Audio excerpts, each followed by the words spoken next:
భువన చైతన్య ప్రసారం. నమస్కారం, మన ధర్మం కార్యక్రమానికి స్వాగతం. ఇవాళ మన ధర్మం కార్యక్రమంలో మన ధర్మ సందేహాలను నివృత్తి చేసేందుకు మనతో పాటు ఉన్నారు ప్రముఖ ఆధ్యాత్మికవేత్త బ్రహ్మశ్రీ బుర్రా భాస్కర్ శర్మ గారు. గురుగారు నమస్కారం. నమస్తే అమ్మా. గురుగారు, ఆంజనేయుడు బ్రహ్మచారి అని అంటారు. మరి ఆంజనేయుడికి మత్స్యవల్లభుడు పుత్రుడు ఎలా అయ్యాడు?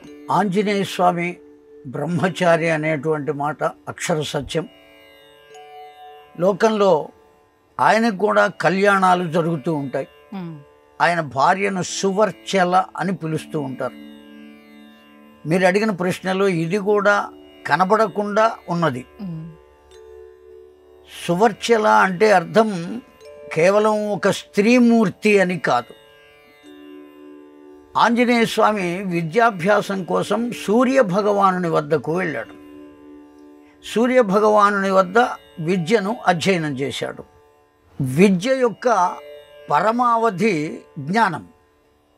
ఆ జ్ఞానము యొక్క స్వరూపమే వెలుగు, కాంతి. ఆ కాంతినే వర్చస్సు అని అంటారు. అందున ఈ విద్య ఎవరి దగ్గర అధ్యయనం చేశారు అంటే సూర్య భగవానుని వద్ద. దివ్యమైన కాంతి రూపమైన సూర్యుని వద్ద విద్యను అధ్యయనం చేశారు. ఆ కారణం చేత అది మామూలు వర్చస్సు కాకుండా సువర్చస్సు అయ్యింది.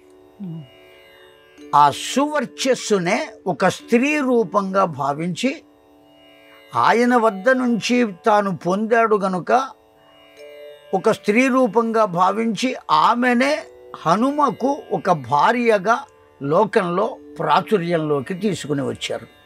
ఆ సువర్చలను సూర్యభగవానుని పుత్రికగా చెబుతూ ఉంటారు.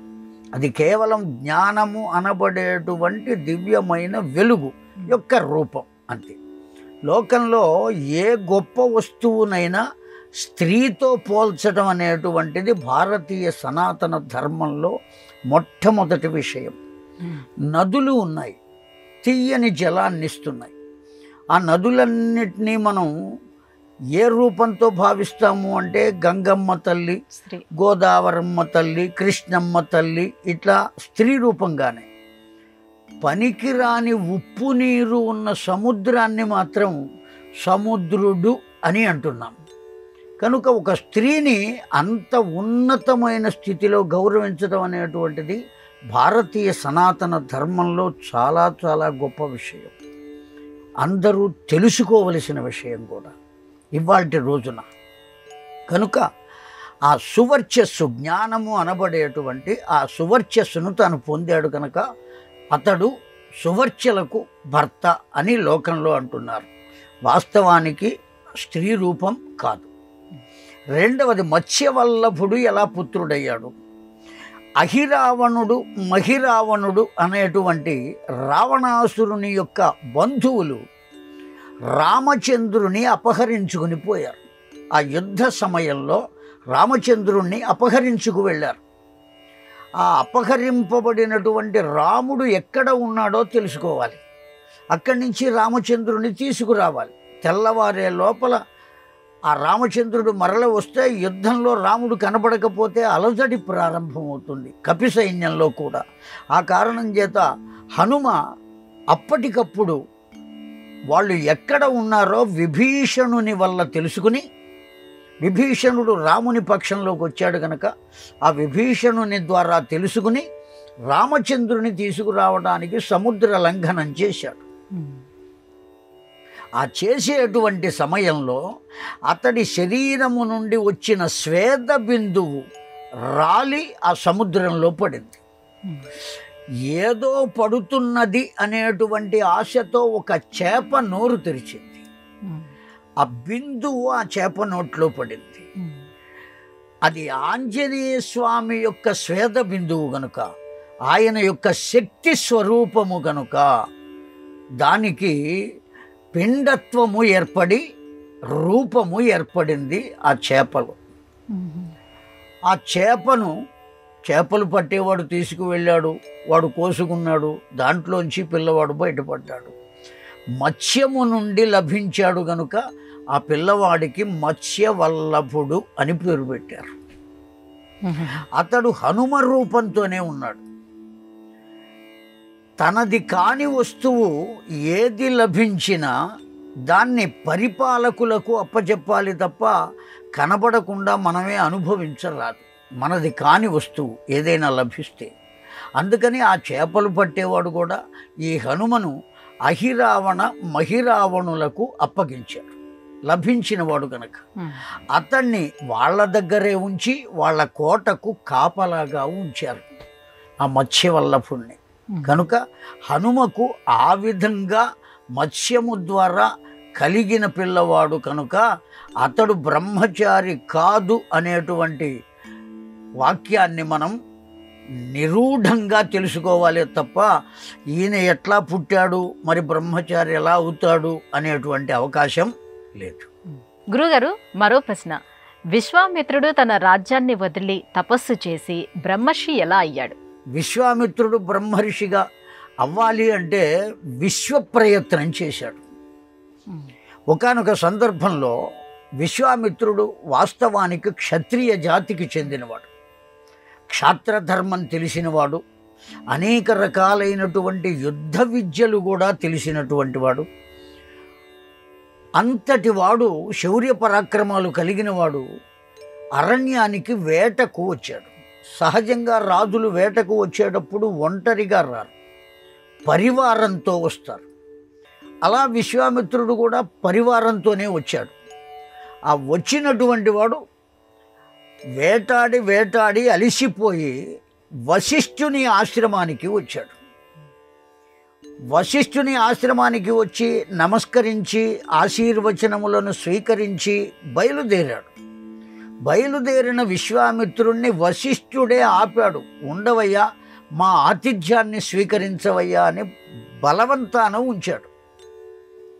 కేవలం ఒక్క విశ్వామిత్రుడేనా, అతని మంత్రులు, పరివారము అనేక మంది ఉన్నారు. వాళ్ళందరికీ కూడా విందు భోజనం ఏర్పాటు చేశాడు వశిష్ఠుడు. ఆశ్రమంలో ఉండి తపస్సులైనటువంటి మీరు సాధారణమైనటువంటి లౌకికులైన మానవులు ఏవేవి భుజిస్తారో ఆయా పదార్థములనన్నిటినీ ఎలా ఇవ్వగలిగారు? ఇంతసేపటిలోనే, ఈ కాలంలోనే ఎలా అందించగలిగారు అని ప్రశ్నించాడు విశ్వామిత్రుడు. అయ్యా, నేనేమీ చేయలేదు రాజా, కామధేనువుని వెళ్ళి నేను అర్థించా. ఎవరికి ఏది కావలెనో అందించినది ఆ కామధేనువే. ఎప్పుడైతే వశిష్ఠుల వారు ఆ మాట చెప్పారో, మనిషి యొక్క ఆలోచన ఎలా ఉంటుందో రామాయణం ఇక్కడ తెలియజేసింది. విశ్వామిత్రునకు వెంటనే ఏం ఆలోచన వచ్చింది అంటే, ఇటువంటి కామధేనువు ఈ తపస్సుల వద్ద కన్నా రాజులమైన మా వద్ద కనుక ఉన్నట్లయితే ఎవరికి ఏది కావాలో ఏ కష్టము లేకుండా ఇవ్వచ్చు కదా అనే ఆలోచన వచ్చింది విశ్వామిత్రునకు. కనుక వశిష్ఠుల వారిని అర్థించాడు, మంచిగానే అడిగాడు. ఆ అర్థించినప్పుడు వశిష్ఠుల వారు అంగీకరించలేదు. అది హోమధేనువయ్యా, హోమమునకు మాత్రమే ఉపయోగపడాలి. ఇలా ఎప్పుడైనా ఆవశ్యకత కలిగితే మనం ప్రార్థించాలి తప్ప అన్నిటికీ దాన్ని ఉపయోగించుకోవడం అనేది అంత మంచిది కాదు నాయన, నా మాట వినమన్నాడు. కానీ విశ్వామిత్రుడు వినలేదు. క్షాత్ర ఆ రజోగుణం చేత వినక యుద్ధానికి సిద్ధపడ్డాడు. తప్పని పరిస్థితుల్లో ఓ హోమధేనువుని వదిలేశాడు వశిష్ఠుడు. ఆ హోమధేనువు వశిష్ఠుల వారిని ప్రశ్నించిందండి. ఏమని? నేను ఏం తప్పు చేశానని నీ వద్ద నుండి అతడి వద్దకు నన్ను పంపుచున్నావయ్యా అడిగింది. అమ్మా, నేనేమీ చేయలేని స్థితిలో ఉన్నాను, అసమర్థుడనై ఉన్నాను. నీకు సమర్థత కలిగితే నీవు ఎదిరించి పోరాడి నా వద్దనే ఉండవలసిందిగా ప్రార్థిస్తున్నాను అన్నాడు వశిష్ఠుడు. ఒక్క రంకె వేసింది కామధేనువు. కొన్ని వేల మంది సైనికులు ఏకరకమైనటువంటి ఆయుధములను స్వీకరించి ఆ హోమధేనువు నుండి ఉద్భవించారు. వాళ్ళతో యుద్ధం చేయలేకపోయాడు. చాలామందిని సంహరించాడు. మరల వచ్చారు. అయినా విశ్వామిత్రుడు వారిని కూడా జయించాడు. చివరికి వశిష్ఠుని మీద ప్రయోగించాడు అస్త్రశస్త్రములు. ఆ సందర్భంలో వశిష్ఠుడు తన దండమును మంత్రించి అక్కడ ఉంచి కూర్చుని తపస్సు చేస్తున్నాడు. ఏమీ మాట్లాడలేదు, దండమును మాత్రం అక్కడ ఉంచాడు. విశ్వామిత్రుడు ప్రయోగించినటువంటి అనేకములైన అస్త్రములు శస్త్రములు ఆ దండము వరకు వచ్చి నమస్కరించి వెనక్కి వెళ్ళినాయి, కానీ వశిష్ఠుడిని ఏమీ చేయలేదు. అప్పుడు ఆలోచించాడు విశ్వామిత్రుడు. బ్రహ్మర్షి అనేటువంటి పదము చాలా గొప్పది. నేను క్షత్రియుడనైనా, రాజ్య పరిపాలన కలిగినా, ఇంత ధనం ఉన్నా, ఇంత అధికారం ఉన్నా, ఏది ఉన్నప్పటికీ కూడా ఆ బ్రహ్మర్షి దండము ముందు ఎందుకు కొరగాకుండా పోయాను. కనుక నేను కూడా బ్రహ్మర్షిని కావాలే. ఈ ధనము, ఈ రాజ్యము, ఈ సంపద, ఈ పరిపాలన ఇదేది అక్కరలేదు అనుకున్నాడు. రాజ్యాన్ని, కలిగిన సంతానమును, కట్టుకున్న భార్యను అందరినీ త్యజించాడు. అరణ్యానికి వచ్చాడు, తపస్సు చేశాడు. అతడి తపస్సు భంగపరచడానికి అనేకములైనటువంటి అవాంతరములు కలిగినాయి. కేవలం సాధారణమైన అవాంతరములే కలుగటం కాకుండా స్త్రీలోలుడై ఒక పిల్లకు కూడా జన్మనిచ్చాడు. శకుంతల విశ్వామిత్రుని వల్ల కలిగినటువంటి పిల్లయే. శకుంతములు అనే పక్షులకు వదిలిపెట్టి వెళ్ళిపోయాడు. మేనక అనేటువంటి దేవ అప్సర కాంతను పొంది ఆమె వల్ల ఈ శకుంతలను పొందాడు. తపస్సు భంగమైపోయింది. మరల తపస్సు చేశాడు. ఇలా చెయ్యగా అతడి తపోశక్తి లోకములను కూడా కాల్చివేయగలిగినంత దివ్యత్వాన్ని పొందిన తరువాత దేవతలందరూ వచ్చి ప్రార్థించగా, వశిష్ఠుల వారు అంగీకరించగా అప్పుడు బ్రహ్మర్షి అయ్యాడు విశ్వామిత్రుడు. దీనివల్ల మనకు తెలిసిన పాఠం ఏమి అంటే, కేవలం ప్రశ్నకు సమాధానం కాకుండా సాధన చేస్తే ఎవరైనా బ్రహ్మత్వాన్ని పొందవచ్చు. ఆ సాధన ఒక సరి అయిన మార్గంలో ఉండాలి. అంతే తప్ప బ్రహ్మత్వాన్ని పొందినవాడే గొప్పవాడా, నేను గొప్పవాణ్ణి కానా అనేటువంటి ఆలోచన ఉండరాదు. అంతటి గొప్పవాడు కావటం కోసం నీవు సాధన చేయి. నువ్వు ఏ కులంలో ఉన్నా, ఏ మతంలో ఉన్నా నీవు కూడా బ్రహ్మత్వాన్ని పొందుతావు, పొందవచ్చు అని నిరూపించాడు. ఎవరు అంటే విశ్వామిత్రుడు. కనుక ఆ విధంగా వశిష్ఠుని పట్ల ఉండే స్పర్ధ చేత అతడు బ్రహ్మర్షి అయ్యాడు. గురుగారు, అంతా తలరాతలోనే ఉంది అని అంటారు. మన నుదిటి రాతలోనే మన భవిష్యత్తు దాగి ఉందని అంటారు. ఇది నిజమేనా? తలరాత మాట నిజం, నుదిటి రాత మాట అసత్యం. నుదిటి మీద రాసి ఉన్నది అని చెబుతూ ఉంటారు. ఆ రాసి ఉన్నదేదో ఫలానా వాళ్లకు తెలుస్తుంది, ఆ గ్రంథం దొరికితే లభిస్తుంది, వాళ్ళు చదవగలరు. ఇవన్నీ కూడా ఒట్టి మాటలు. తలరాత అనే మాట సత్యం. కారణం ఏమంటే, ఆలోచనకు ఆచరణకు ఆధారమైనటువంటివి రెండు పదార్థాలు ఉన్నాయి ఈ శరీరంలోనే. ఆలోచన ఎక్కడ కలుగుతుంది అంటే హృదయంలో కలుగుతుంది. హృదయం వేరు, గుండె వేరు, రెండు ఒక్కటి కాదు. ఆలోచన హృదయంలో కలిగితే ఆచరణ దేని వల్ల జరుగుతుంది అంటే మెదడు వల్ల జరుగుతుంది. ఆ మెదడు ఎక్కడ ఉన్నది అంటే తలలో ఉన్నది. కనుక మన కర్మంతా తలరాత అని పెద్దలు చెప్పారు. ఈ తలరాతను వదిలిపెట్టి ఆ జీవుడు వాడి సాధన వదిలిపెట్టి అంతా ముఖం మీద రాసి ఉన్నది దాని ప్రకారమే జరుగుతుందని ఒక చోట కూర్చుంటే ఆ కూర్చుండే అట్లాగే ఉంటాడు. వాడు ఏది సాధించలేడు. చివరికి ఆయుర్దాయం అయిపోయి ప్రాణాలు పోతాయి. కనుక తలరాత అనేది సత్యం. తలరాత అంటే దాన్ని ఆలోచించే వస్తుంది. ఆలోచన ఎక్కడ కలుగుతుందంటే హృదయంలో కలుగుతుంది. హృదయం ఎక్కడ ఉన్నది అంటే గుండెను చూపించరాదు. ఈ కంఠ బిలము అని ఇక్కడ ఒక గుంట ఉంటుంది మెడ దగ్గర.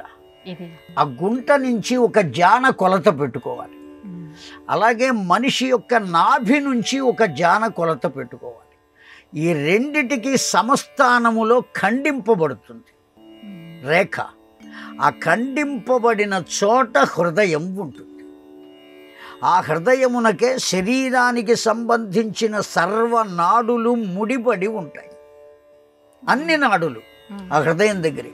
అందుకనే ఎవరు రుద్రాక్షమాల ధరించినా, ఓ స్వర్ణ ఆభరణం ధరించినా, దాని యొక్క కొలికి పూస, లాకెట్ ఇట్లా అంటారే, అవన్నీ ఎక్కడ చేరి ఉండాలి అంటే హృదయం దగ్గరికే ఉంటాయి.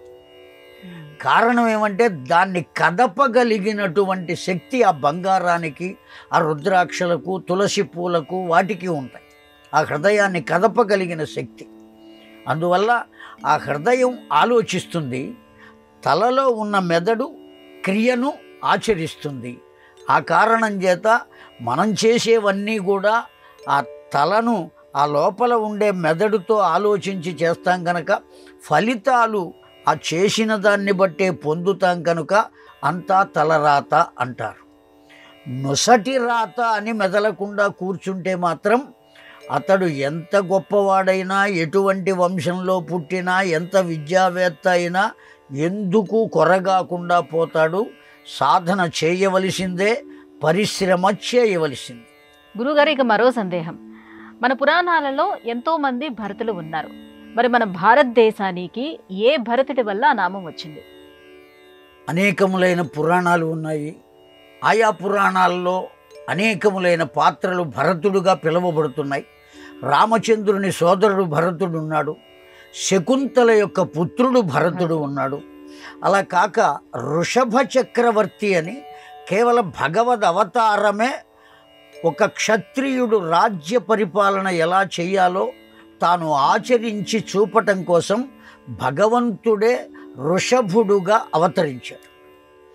ఆ వృషభునకు 100 మంది సంతానం. ఆ 100 మంది సంతానంలో 90 మంది దేశాటనకు వెళ్ళిపోయారు. కేవలం 9 మంది ఆశ్రమ స్వీకారం చేశారు. పెద్ద కొడుకు మాత్రం తండ్రి వద్దనే ఉన్నాడు. అతడి పేరే భరతుడు. అతడు ఈ దేశమును పరిపాలించిన కారణం చేతనే ఈ దేశానికి భారతదేశం అనే పేరు వచ్చింది.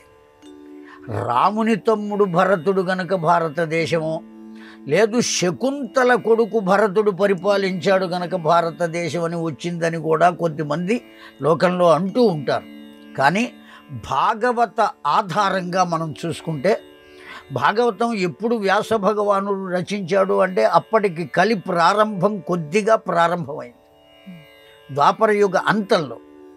కనుక జరగబోయేటువంటివన్నీ కూడా ఆ వ్యాస భగవానునకు తెలుసు కనుక ఆ కథనంతటినీ అందించేటప్పుడు ఆ భరతోపాఖ్యానం వచ్చినప్పుడు మనకు వ్యాసుడే చెప్పాడు. ఇతడు పరిపాలించడం చేతనే ఈ దేశానికి భారతదేశము అని పేరు వచ్చింది. కారణం ఏమంటే భగవంతుడే వృషభుడుగా అవతరించి ఒక క్షత్రియుడు పరిపాలన ఎలా చేయాలో ఆచరించి చూపించారు. తండ్రి ఎలా పరిపాలించాడో అంతకు 10 రెట్లు ఎక్కువగా గొప్పగా పరిపాలన చేశాడు భరతుడు. ఆ కారణం చేత అంతకు ముందు ఉన్న పేరు కూడా పోయి భారతదేశం అని పేరు వచ్చింది. అంతకుముందు ఏ పేరు ఉన్నది ఈ దేశానికి? అజనాభము అని పేరు. భారతదేశం అనే పేరు రాకముందు అజనాభము అని పేరు. అజనాభము అంటే నాభి అంటే ఆధారము అని అర్థం. అజ, జ అంటే పుట్టుక, అజ అంటే పుట్టుక లేని స్థితి. అజనాభము పుట్టుక లేని స్థితికి ఆధారమైన దేశము. పుట్టుక లేని స్థితి అంటే మోక్షమును పొందుట. కనుక మోక్షమును పొందడానికి ఆధారమైన భూమి ఏది అంటే మన భారతదేశం. అంత గొప్పది భారతదేశం. అందువల్ల అజనాభము అని పేరు. అంత గొప్ప పేరు కూడా తొలగించి భారతదేశము అనే పేరు రావడానికి గల కారణం ఏమయ్యా అంటే అతడు అంత దివ్యమైన పరిపాలనను అందించాడు కనుకనే అతడి పేరు మీదుగా అతన్నే జడభరతుడు అని కూడా పిలుస్తూ ఉంటారు. ఆ భరతుని వల్లనే ఈ దేశానికి భారతదేశం అనే పేరు వచ్చింది. గురుగారు, సనాతన ధర్మంలో గకార షట్కానికి ఎంతో ప్రాధాన్యత ఉంది. గకార షట్కం అంటే ఏమిటి?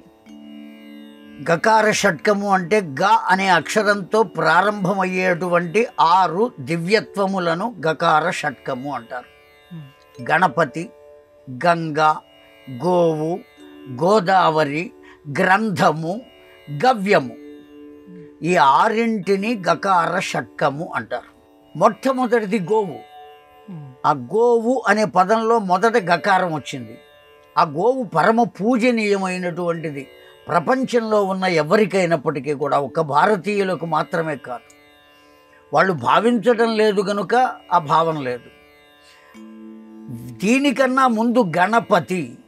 ఏ పని చేయవలసి వచ్చినా ముందుగా మనం ఎవరిని ప్రార్థిస్తామంటే గణానాన్త్వా గణపతి గుంభవామహే అనకుండా ఏ కర్మను ఎవ్వరూ ఆచరించరు లోకంలో. ఆ కారణం చేత గణపతి. ఆ గణపతిలో ముందు గ అనే అక్షరం ఉన్నది. అలాగే ఇక్కడ గోవు అనే దాంట్లో ముందు గ అనే అక్షరం ఉన్నది. గోదావరి, సాక్షాత్తు గౌతమ మహర్షిని తరింపచేసినటువంటిది గోదావరి. ఆయన్ని తరింపచేయటం కోసం వచ్చినటువంటి గోదావరి. ఆ గోదావరికే ఈ గోదావరి ఎప్పుడు వచ్చింది అంటే గంగకు కన్నా ముందు వచ్చింది గోదావరి భూమికి. ఆ కారణం చేతనే గోదావరిని వృద్ధ గంగ అని కూడా అంటారు. ఆవిడ తరుణ గంగ, ఈవిడ వృద్ధ గంగ. అంతేకాదు వృద్ధుడైనటువంటి వాడు ఎంత నిదానంగా ఉంటాడో గోదావరి కూడా అంత నిదానంగా ఉంటుంది, అంత దివ్యంగా ఉంటుంది గోదావరి. ఆ కారణం చేత గోదావరిలో మొదట గకారం ఉన్నది కనుక అది గకారం. ఈ విధంగా ఆయా పదములలో ముందుగా ఉన్నటువంటి గకారం ఆధారంగా చేసుకుని 6 వస్తువులు ఉన్నాయి కనుక దాన్ని గకార షట్కము అని పిలిచారు. గురుగారు, ఇవాళ మన ధర్మం కార్యక్రమంలో మాకు వచ్చినటువంటి సందేహాలన్నీ కూడా నివృత్తి చేసినందుకు ధన్యవాదాలండి. ధన్యవాదములమ్మ. శ్రీమాత్రే నమః. ఇది ఇవాళ మన ధర్మం కార్యక్రమం. రేపటి మన ధర్మం కార్యక్రమంలో మళ్ళీ కలుసుకుందాం. నమస్కారం. ఈ కార్యక్రమాన్ని తిరిగి చూడాలనుకుంటే www.youtube.com/@ETV Life Spiritual లో చూడవచ్చు.